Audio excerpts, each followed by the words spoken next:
systems in place. And as soon as you put procurement, everybody will be against it because they have their own system, their regulations. So it's about finding a new contract, and it's a sourcing component. That's also why we started a sourcing solution, not a procurement solution, a sourcing solution. And I also know that the figures in new NVM, sorry, your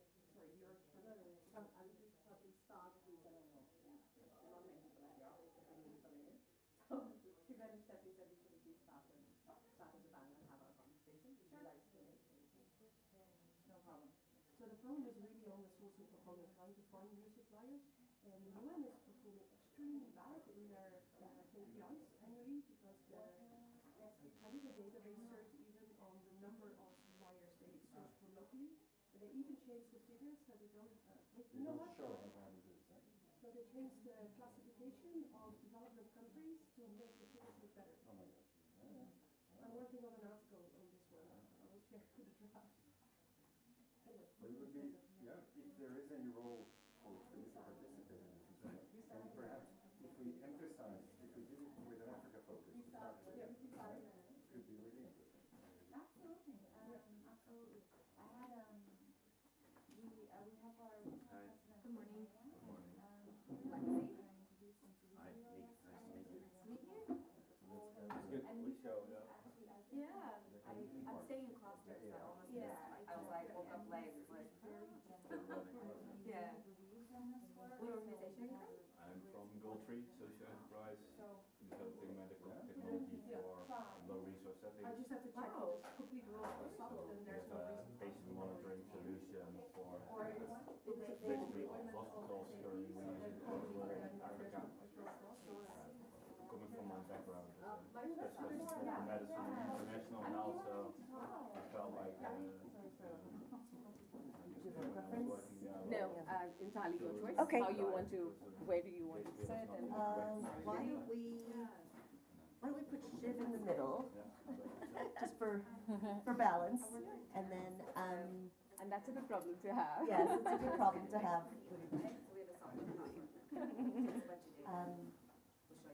Christina, why don't you take the end? Yep, and then Laura, I'll put you next to Christina, we'll put Shiv in You the want me to middle. pull the chair a little here?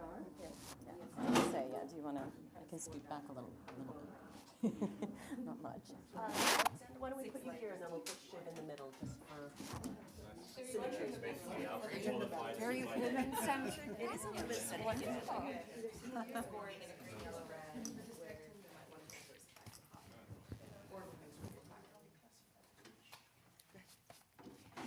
Good morning, everyone, and good morning to people who are watching us online. My name is Stephanie Mehta. I am the CEO and Chief Content Officer of a company called Mansueto Ventures. We publish Fast Company, which is proud to be a media partner here at the Social Innovation House, and we also publish Inc. magazine. And I'm delighted to be helming this very important conversation that's going to look at a very important topic here at the Social Innovation House, which is the role of social procurement and how we can advance social procurement in today's environment. Before I go ahead and introduce our esteemed panel, I'd just like to get a sense of folks in the room. How many of you identify as social entrepreneurs or social innovators?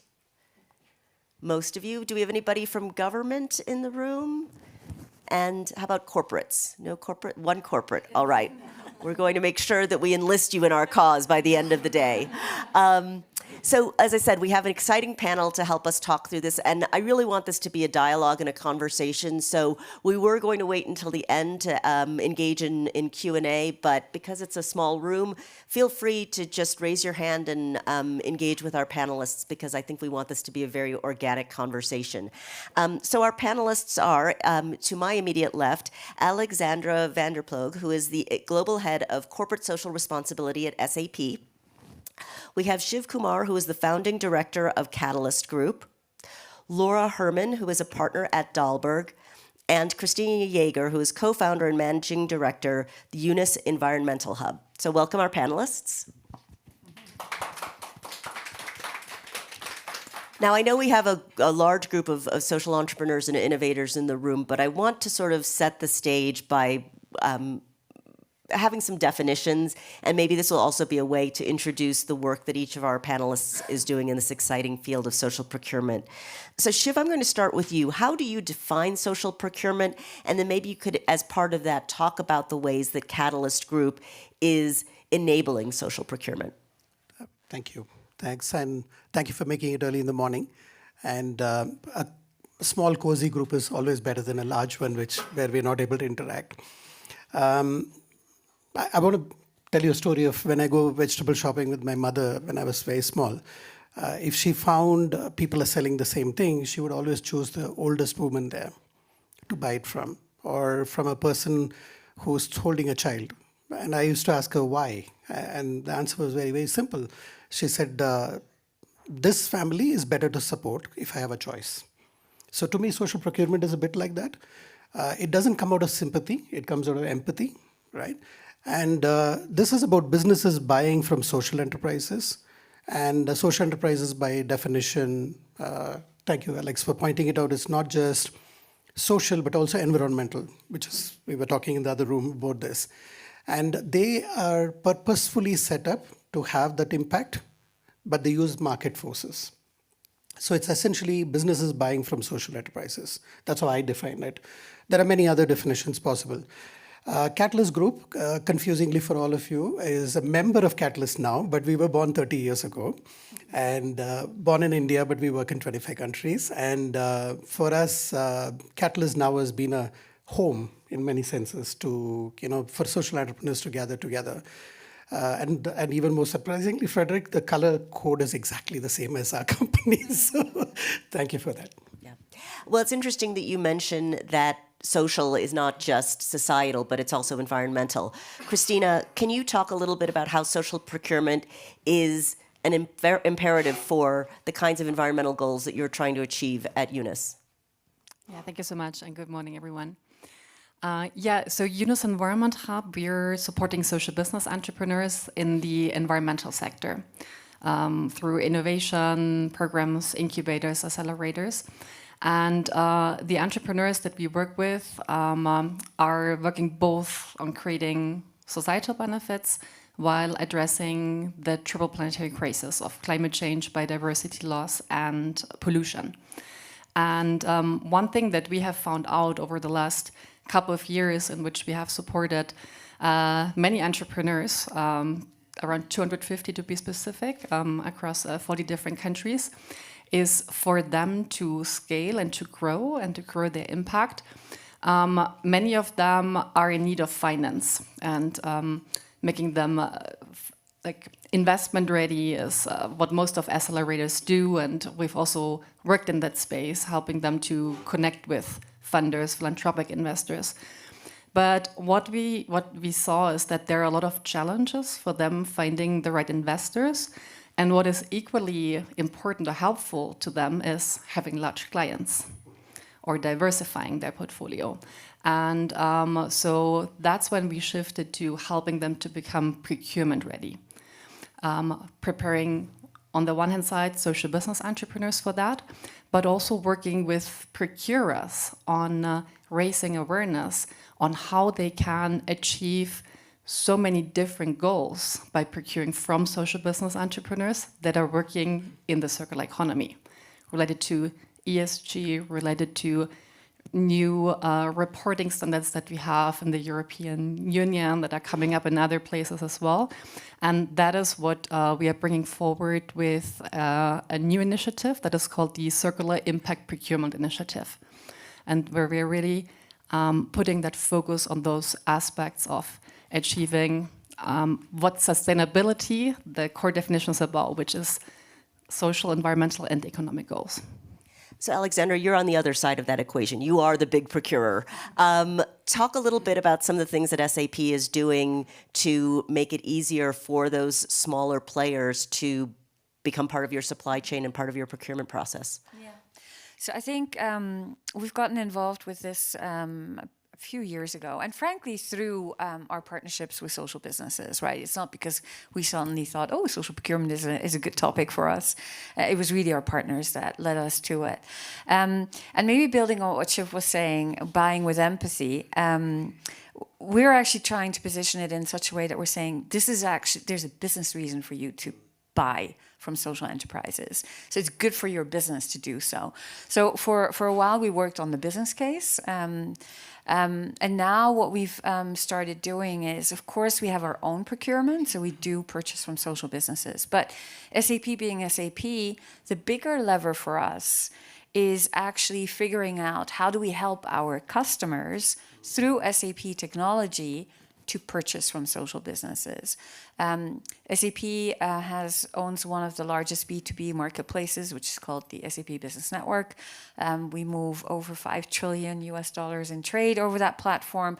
If we can just shift a certain percentage of that 5 trillion towards social businesses, we just unlock significantly more funding for social businesses than you can do through corporate philanthropy. So it makes sense, right, from an economic perspective. So we've been unlocking the SAP Business Network, bring more social businesses onto it. We have over 4,000 social businesses on the platform. It's definitely not enough. We know there's over 10 million social enterprises out there. So that's sort of what we're focusing on. And next to that is really looking at how do we build markets for this? Because just having the technology in place and the platform in place still doesn't do anything. So it's really about how do we prepare social enterprises, how do we build the entire market, but how do we also prepare corporates to purchase from social businesses? Yeah. And some of the solutions that you've talked about really are aimed at scaling the solution. And I wanted to bring Laura into the conversation because Dalberg's mantra is social impact at scale. Do you see social procurement as a scale solution? Yeah, I think very much so. And obviously it's kind of an umbrella term, right? It can cover a lot of different perspectives. So maybe to think about some of the ways we see it at scale, you could think about social procurement, as a kind of light touch on the corporate side from, if you think about ethical sourcing and fair trade certification, conflict-free minerals, right? You have standard setting bodies. So organizations that want to depend on one kind of intermediary can choose to source based on some of those standards that might be set in their industry. That might be more from an ethics perspective, so a preference for sourcing from companies and suppliers who pay a living wage. For example, Patagonia ensures that their suppliers all pay a living wage. Or it may be more from a small and local business perspective, again, bringing more of maybe the ethical consideration there. You can think of Walmart's commitment to source from women-owned businesses. I think then there are kind of inclusive procurement policies that fall along the similar lines, sourcing from businesses led by underrepresented groups. There's a lot of those. There are incentives. We certainly see small business incentives in the U.S. and sourcing from businesses owned by Black, Indigenous, and people of color. And then I think from the climate angle, there's both those who commit to social procurement from an input perspective, and they want to use recycled materials as an input to their process. But there's also those who think more from a circular perspective, what is the end of my product going to look like? And so social procurement as their products and at the end of life being an input, hopefully, to something else. So I think all of those are kind of angles that can lead to scale. The higher touch activities, things like capacity building, when you're wanting to source from smallholder farmers, right, may require more effort to get at scale. The intermediary partners may need to do more of that heavy lifting. The corporate may or may not have the internal scale to do that. I think some even are leveraging technology for social procurement. You think about the role of blockchain and being able to trace inputs to your supply chain and have a lot of confidence that you're meeting the commitments that you've set forward. So I think you can get scale on any of those, but it does come down ultimately to what is the organization, what kind of inputs are you sourcing, and then what are the range of partners you can work with. So some of the things that you mentioned at the top of your answer around programs designed to bring in different kinds of suppliers certainly seem like they may be challenged in the coming months and years. And I want to spend a little bit of time talking about challenges to the world of social procurement, but really want to spend the bulk of our time talking about opportunities. And again, please, for the folks in the audience, feel free to raise your hand and ask a question. I guess I'd like to ask each of the panelists to very quickly it's always been challenging to be a social enterprise, always been challenging to be in the social procurement space. What's a new challenge you are seeing or expecting social entrepreneurs having to tackle as we go into 2025? I'll start at the other end. Christina, what are some of the challenges or a challenge that you're anticipating as we enter the new year? Yeah, I don't know if they're new, but what I see continuing is the fight of sustainability versus profitability in companies. So it's very difficult for them to convince them to go for sustainable options that are coming with the actual costs that products and services have. I wouldn't say that they're more expensive. They include the environmental and the social costs that cheaper options may not have, and that is often like a fight within organizations, sort of between different departments and the strategy that the company has. And on the other side, social business entrepreneurs, and if we're talking about big procurers, corporates, they speak very different languages. It's two completely different worlds. And sort of being like a translator in between them so that both sides actually understand sort of what their challenges are and how they can be overcome. And obviously, one challenge when you're looking at supply chains is often quantity and qualities that are required. And one way on how we are addressing that is that we have a large focus on suppliers that have digital solutions, which are very important, especially in the circular economy and in building circular value chains or reverse supply logistics that you mentioned, where we have a lot of social innovators with really excellent examples that can bridge this challenge of what smaller social entrepreneurs are often having when a corporate requires like very large numbers for them even to get started on making a placement. Yeah. Laura, new or continuing challenges that you're seeing in the social procurement space? Yeah, I'd maybe touch on two. I'm not a tariffs expert, but there's an awful lot of rhetoric about tariffs these days. And so I think when you think global procurement, that may stand in the way of some of the efforts that have been in place in the past. And I think an ongoing challenge, whether it comes in the frame of kind of communications and greenwashing or authentically understanding the impact of these programs, measurement is a long-standing challenge in this field, in social impact broadly, not just social procurement. And I think the more capacity building we can do and the more tools we have, and maybe even standards we can set around measuring the impact that are claimed from some of these programs, I think the easier it will be to sell and to make, as Alex pointed out, the business case. There's a very strong business case around many of these. I'm doing work right now with UNICEF to architect a toolkit for companies to implement family-friendly policies. And we're looking at the farming context, a factory context, a retail context, an office context. And then we're looking at those policies. What would be a baseline policy?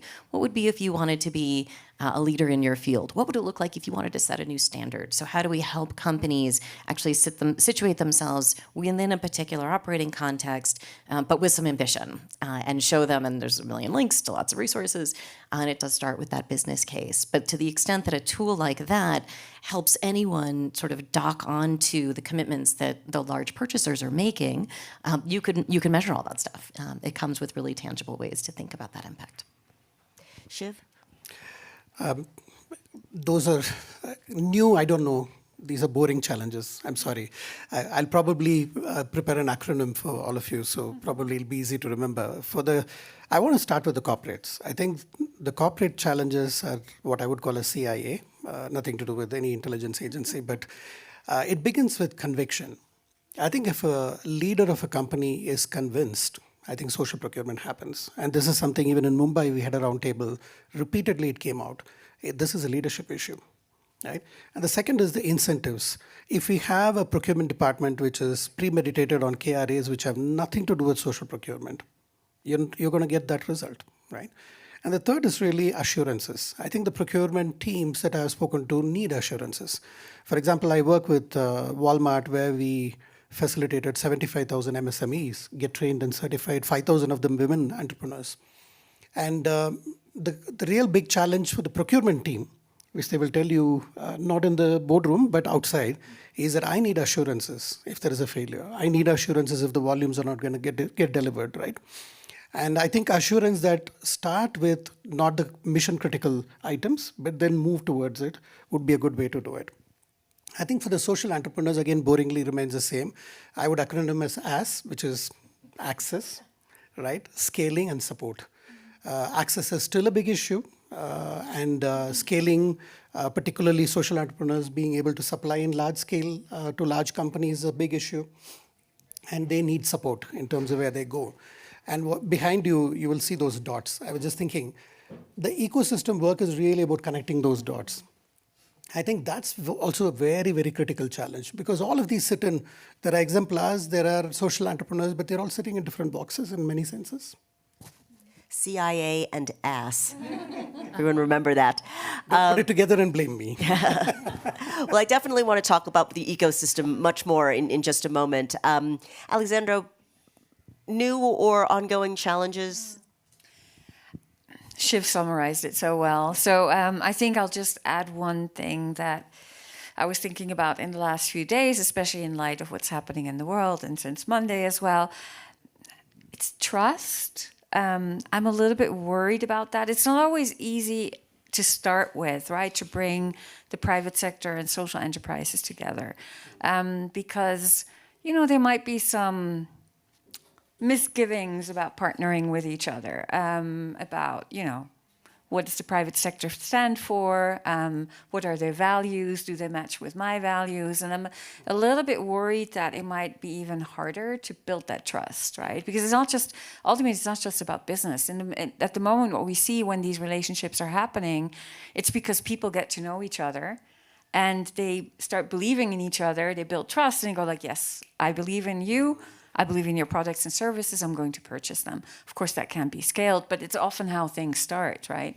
And that's what I'm a little bit worried about, that we'll have to work a little bit harder to ensure that trust is built and that people understand we're in it for the right reasons. We all want the same thing, and we are, you know, pursuing the same goals. Can I, just to add, Alex, the trust part of it, I just want to give an example. I met a very large company's head of procurement, and we shook hands.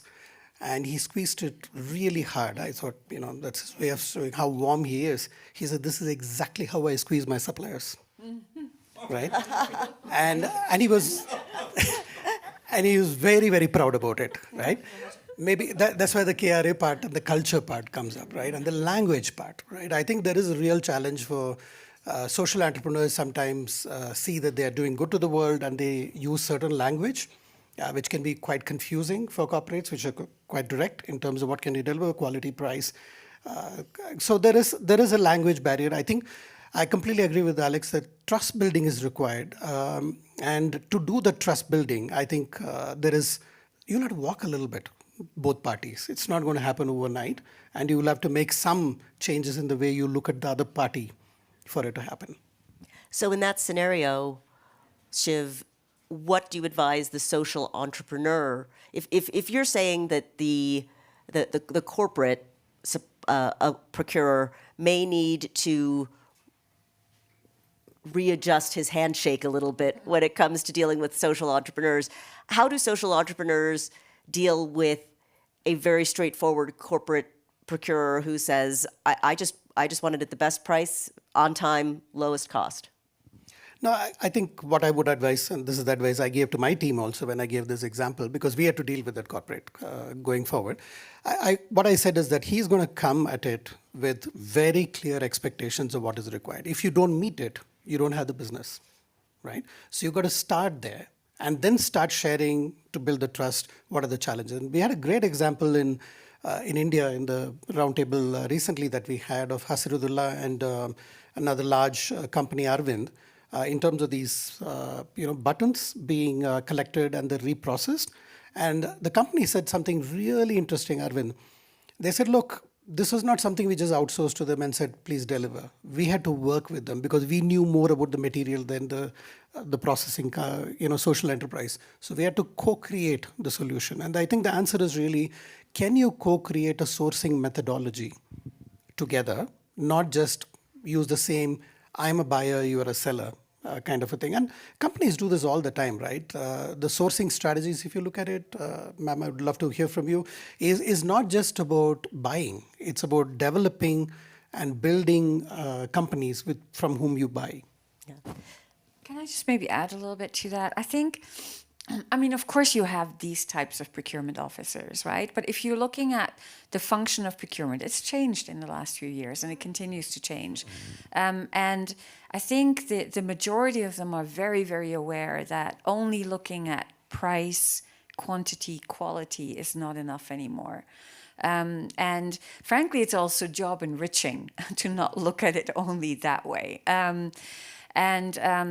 I think that the job that we have to make, and also social enterprises, is to explain the additional value that they gain by partnering with a social enterprise. So yes, you can get the product at the same quality, same price, same quantity, but on top of that, you're getting impact, which serves your sustainability, ESG goals, whatever you want to call them, even if that might become a little bit harder today. We've talked a lot about corporates. Christina, what about public sector? Is that another maybe initial route in for social entrepreneurs? Yeah, great question. So totally. I think it's not social procurement or sustainable procurement should not only be driven by the private sector.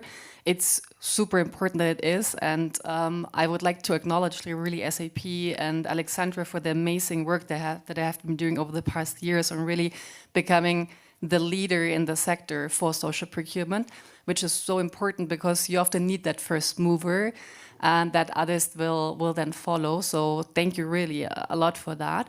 And at the same time, of course, the public sector on the one hand side can support through policy. And I think there is a lot happening in the European Union right now. But at the same time, the public sector is often the largest procurer in a country, the governments, on all different levels. So that is definitely something that social business entrepreneurs can pursue. And there, I guess the challenge is often you have so many different channels, and it's often difficult for them again to navigate the space and have access to the right people. And I would also add on another group that I think is very important for procurement. That is in the private sector, not only large corporations, but small and medium-sized enterprises who are often very well aligned with their values to social entrepreneurs. But for them, they are often even further away of sort of like understanding or not familiar with those terminologies. It's something that we are also trying to pursue and building networks and providing networking opportunities and matchmaking between those. They're often not that small. There are a lot of big, medium-sized companies where it's then also easier on bridging that gap that we had before about for some social business entrepreneurs that might not be able to supply very large quantities, and for them then being able to supply them. But again, it requires sort of that dialogue of explaining the different terminologies, speaking the same language. But I often see it's that once it's explained, it really clicks with them, and they are very open towards supporting social business entrepreneurs. Let's go to questions in just 1 minute. I wondered, Laura, if you could talk a little bit about the role of aggregators. Yeah. I think aggregators can play many different roles. And explain what you mean by aggregators and then... Well, I'll say intermediaries, because I would say right. an aggregator would be an example. So the intermediaries, I think, can really help de-risk a lot of these propositions, right? An aggregator might buy from many small cotton producers and then be able to sell in bulk and assure some level of quality across. There are also those intermediaries that do that standard setting. You can agree with the standards or quibble with the standards, but they kind of cut through the noise of what you might expect if you're sourcing from a certain kind of organization. And then I think there are intermediaries that increasingly are called on to bring in blended finance and de-risk some of these opportunities where the cost perhaps of capacity building is high. You can bring in someone who can do concessional lending, for example, and create new forms of capital that will allow for more of these partnerships to take place. We've been working with a large food and beverage manufacturer who's trying to source food-grade plastics for packaging that are recyclable. And this turns out to be really hard. And so finding in Latin America where you can source that and how to finance this scale that they need does require a third-party financier. And so I think intermediaries can play an important role from that perspective. So that would be maybe 3 examples, but I would put SAP in that category too, right? Like this is a really important facilitator as a platform to do the matchmaking for those looking to buy and those looking to sell. So I think intermediaries, take many shapes. Frederick, you had a question. Can I be naughty and have a question for each of the panelists? Yes, you may. Does he need a mic? Can they hear him online? Thank you so much. Amazing to hear and to be updated on a number of things. I'll just start with you. Christina, you shared indeed, I was going to ask a question of the public sector. I'm very curious to see what changes are you seeing in social procurement in the public sector, and perhaps in particular the cities in Europe that have committed and have a vision of being carbon neutral. So is it really moving there with them?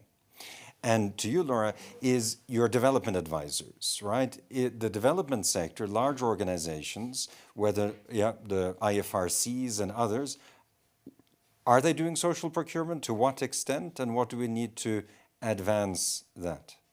To Shiv, you started with a beautiful example of social procurement at the household level, and then you went right up to Walmart, right? And why are you still working on that when you're telling these horrible stories and clearly you're seeing value, right, in taking social procurement to that level? And so why continue on that path, right? What is that delivering? And to you, Alex, sorry, I was resonating with the notion of medium-sized, smaller companies doing social procurement. Which are the companies? You have this extraordinary insight and platform. Who is really, where are we getting the most traction, and where should we pressing the gas pedal to get even more? Do you want to start down at this end? Sure. Did you all remember your question? I've forgotten. Go ahead. So I think there is a lot of change coming. I think we will see this over the next maybe 12 to 24 months, I would say. There are some really needed reforms coming up in Germany on sustainable procurement. And as you mentioned, cities have become very active players on different fields related to the environment, be it decarbonization, mobility, also circular economy. There are many cities that have proclaimed themselves as zero-waste cities or circular cities, and where these topics of procurement are also popping up. And especially in the waste management, this is often a big topic within those cities. And there is a lot of potential on waste prevention when it comes for bringing in social innovators. Because a lot of these new business models that we need in the circular economy require societal behavior change and shifts on how we consume, how we live, how we move, how we work, etc. And in that context, I think we're going to see a lot of long-needed change. So we need to stay tuned, but we need to continue pushing it. I think it's up to all of us to also keep talking about it, keep pushing for it, and especially always to make it clear what I'm seeing, especially in the circular economy sector, which is, it has become mainstream, but not with a focus on the social dimension. Circular economy is often purely seen from an environmental and economic perspective, so it's really important to always put the emphasis on that the social dimension needs to be included as well. Yeah, and to the extent to which we expect this to scale and be more prominent, I think It's interesting. We sometimes lament the private sector is obsessed with this like quarterly mindset and short-termism. But in fact, a lot of the rhetoric, at least in the US, that we're seeing that might encourage companies to walk back some of these commitments, or I would argue they won't if the business case is there. They might speak about it differently, but I wouldn't expect a retrenchment where the business case has been made well. But these companies look larger than, they look out much further than one administration, right? And so while there is that quarterly perspective that they bring to a lot of their decisions, they're also building enterprises for the long term. And so I expect that actually a lot of what is happening now, when it is really well rooted to the business itself, we should expect those decisions to be made consistently on the basis of that analysis. What about the large players in the development sector, right? Humanitarian, World Bank, others, do they integrate social procurement? To be seen. I think World Bank, yes. I mean, they're one of the intermediaries, right, that can help support some of the procurement pieces, the financing pieces, right? I think that continues.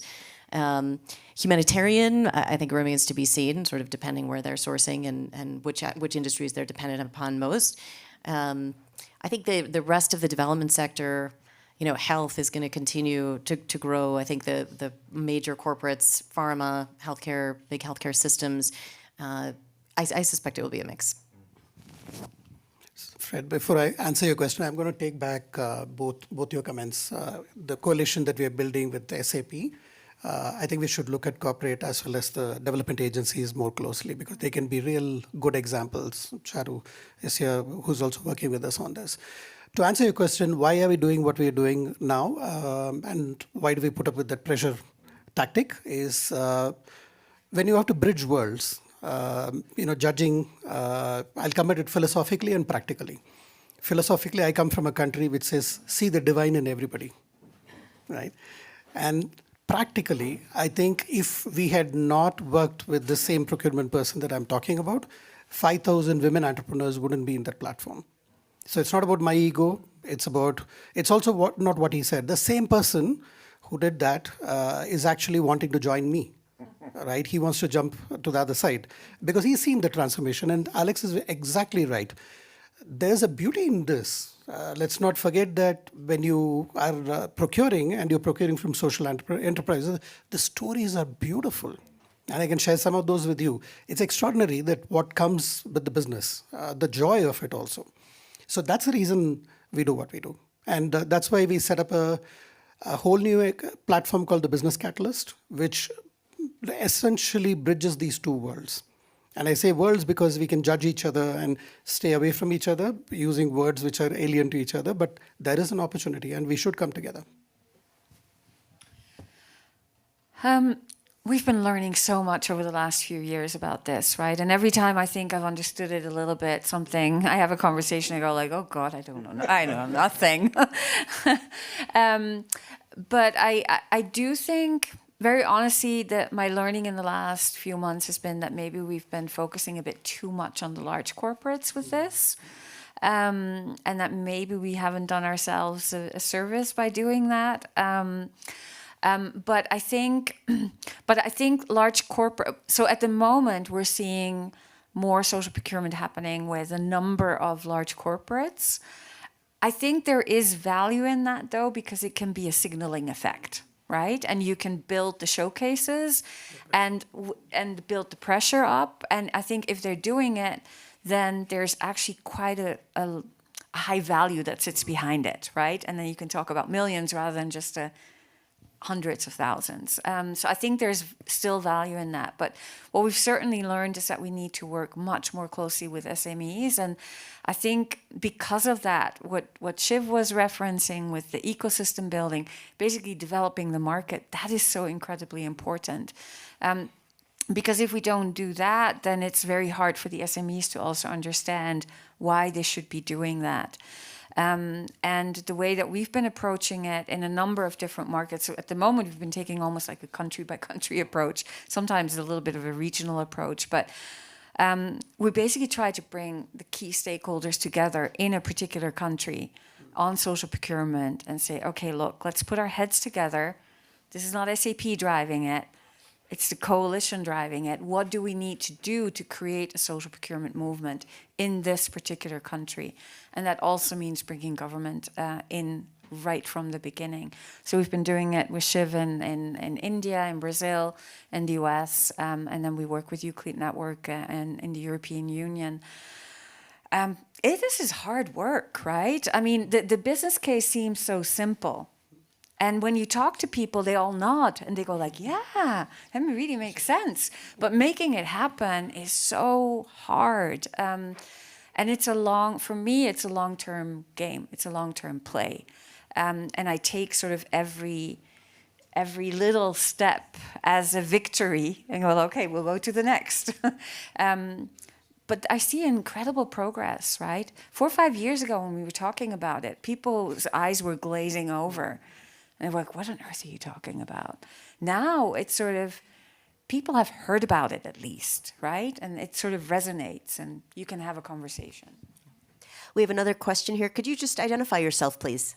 Yeah, I just want to contribute something. My name is Claire. I am a social enterprise. We have a sourcing technology specifically for non-profits and health agencies in low middle income countries. And I want to contribute to the perspective of basically all of you, what you were mentioning. And I think a lot of the things that happen is due to regulations. And child labor, for everybody, is a no-brainer, right? And we have to make it a no-brainer on many of these things. And what we see in Uganda, they have set up standards for batteries. So non-profits cannot import any shitty batteries anymore, which might be cheap, but they have a very high standard. And I'm very, very positive of what will happen, same like you, what will happen in the next 4 to 12 months, because we have CSDDD. And CSDDD is going to make, it's a requirement. For those that don't know, it's the corporate sustainability due diligence, which makes it mandatory for large organizations to procure more sustainably. And they have very strict regulations, and it's mandatory to focus on sustainable and social impact. And I think we're in an era where social enterprises have never been in a better position than the big companies to offer solutions, because the big corporates, they have to report on their social impact. So it's a massive momentum we're having, and it will open the markets. Yep. Thank you for that contribution. Go ahead. I think, can I? I think that's a great point, but I think that fire is not going to catch on its own, and that's where the ecosystem approach is super important. One of the things I would really like to appreciate SAP is that SAP has not put this in the front saying social procurement is our game and this is a brand we are going to promote. And they've really put the concept out there and stepped back and said, let's build a coalition and a movement towards it. Your point is right. The timing is good. The pressures are good. But I think it still may not happen. So we need to keep the pressure up. We need to show the exemplars, right, of what's happening. In India, Government of India has a policy of a certain percentage being social procurement, right? And it's ahead of the game in that sense, right? But we need to help the government. And that's public procurement. That's public procurement. And there was a really interesting tussle going on between SAP saying we handle 5 trillion value of money, and a Government of India person saying we handle 3 trillion. Right? So it was good to see those numbers. And I think, ma'am, to your point, I think you're absolutely right, but it's going to take connecting the dots. It's not going to happen on its own. Yeah, I might just to add to that, I think the question of sort of where does the pressure come from? Is it from regulation, and where does that, which organizations does that affect? Or does it come from social pressure? In the US, a lot of this comes from social pressure as opposed to regulation. And so I think we need all of it to get there. But I really appreciate the point. Okay, go ahead, Charu. Thank you. My question is slightly different, and really taking on from earlier in the week, the Edelman Trust Barometer has been launched. While it paints a very gloomy picture, but it really, what's interesting is it talks about social enterprises, the trust in those are building. And you both talked about assurances and trust. And really, it's a two-way street. What would you advise both corporates and social enterprises to work towards trust and assurances? So maybe this is something, this has very little to do with social procurement, but I think incredibly important.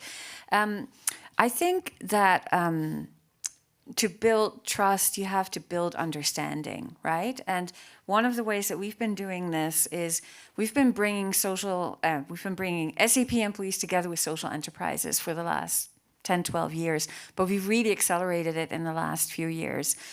So we've had over 1,000 SAP employees working with social enterprises last year alone as pro bono consultants. And the reason why I'm mentioning this is because every single employee that has done that came back out of this experience understanding what a social enterprise is much better. They were understanding much better what solutions they were working on, but what it also means to work on the front line. Every single one of those employees is a buyer, right? You have the procurement organization, of course, but they are, it's the employees, it's the managers who are in our corporations who are the buyers.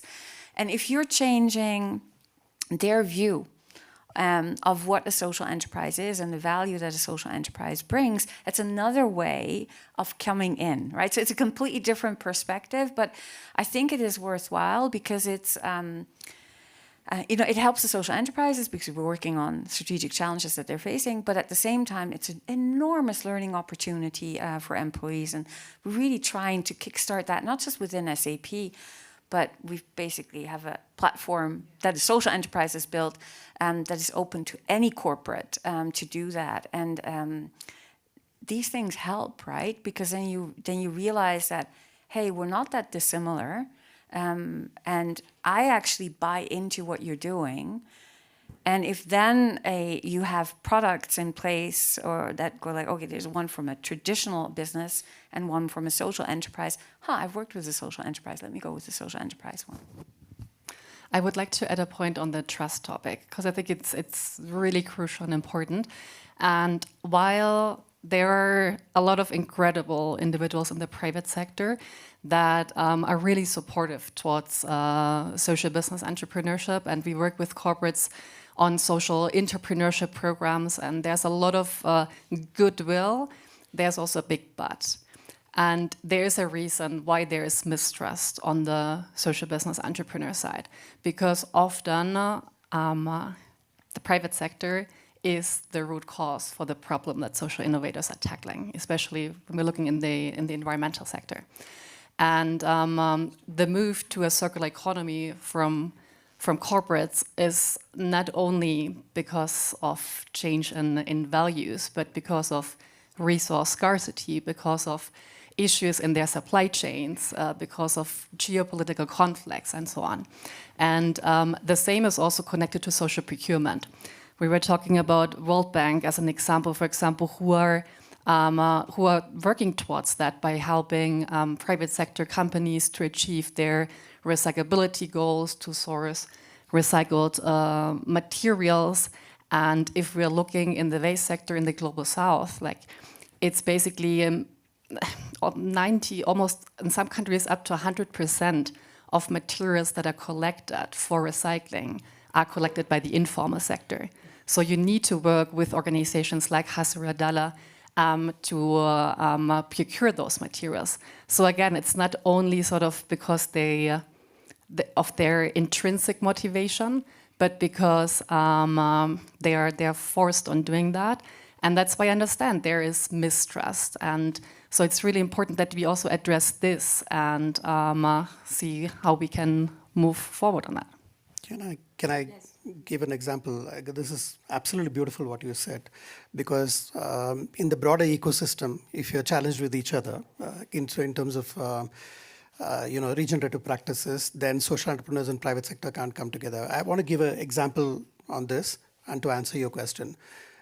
We worked with Marks and Spencer, and one of the things when we started talking to them about the plastic hangers that they use in shops, which is usually thrown away, low-grade plastic, you cannot recycle it, it goes into landfills. And there are 3 million of them in a year. There are 100 shops only in India. So what we came up with as a solution with them is that can we collect it using reverse logistics, and can we take it to low-income settings and clean it, check for quality, and return it back to the factory. But this needed an imagination from the social entrepreneur, and this needed an imagination from the company. They gave us a thumbs up, but they said, keep it under wraps. We don't want this going out. Because they weren't sure how it's going to go. So the trust building started with imagination and an experiment, right? When we showed that 85% of the hangers, we can get it back to the factories, they were wowed. simply because eventually we ended up saving 300 tons of low-grade plastic and a truckload of money for the company. And we managed to give employment to 20 differently abled women very near their houses. So we took this into low-income settings, and it wasn't a fancy factory. It was a sorting center, right? So this is an example of how you can create win-win, but it needed imagination, it needed patience. For example, the first time they came to our factory, quote unquote, they lost it. They said, "Where's the fire extinguisher? Where's the fire escape?" And we're like, "Dude, this is an open shed. What do you mean?"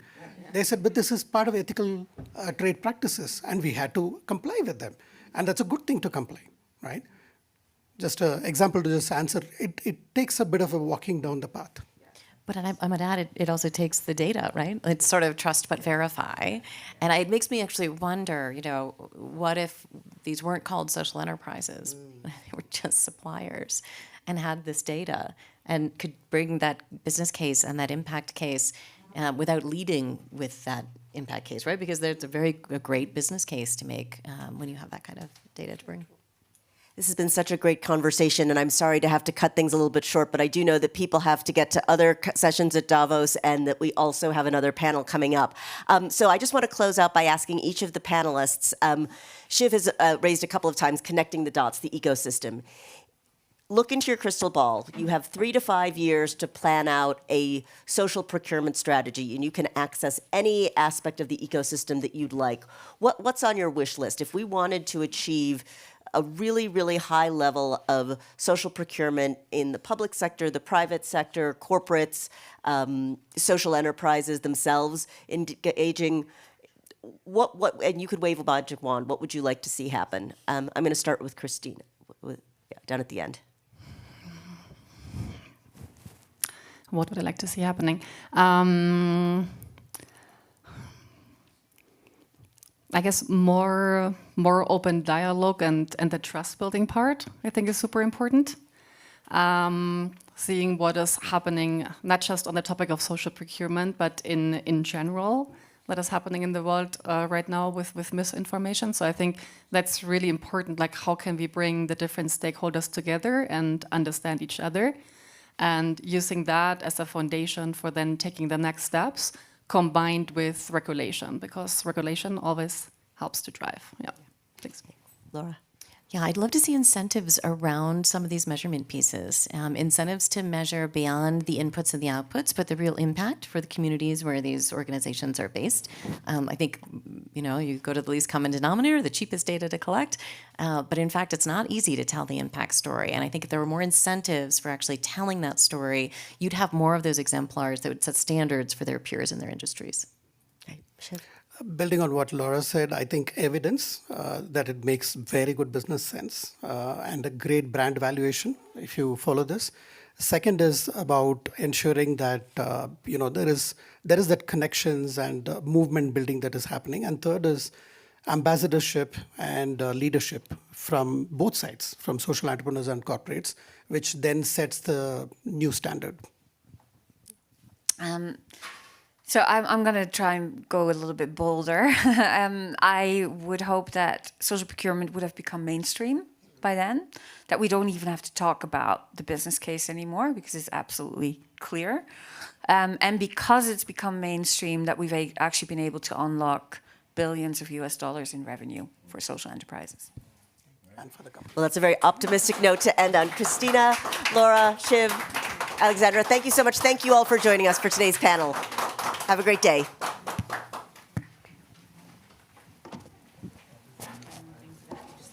Yeah. I'll take care of it. Thank you. Thank you. Can we take a picture before we leave?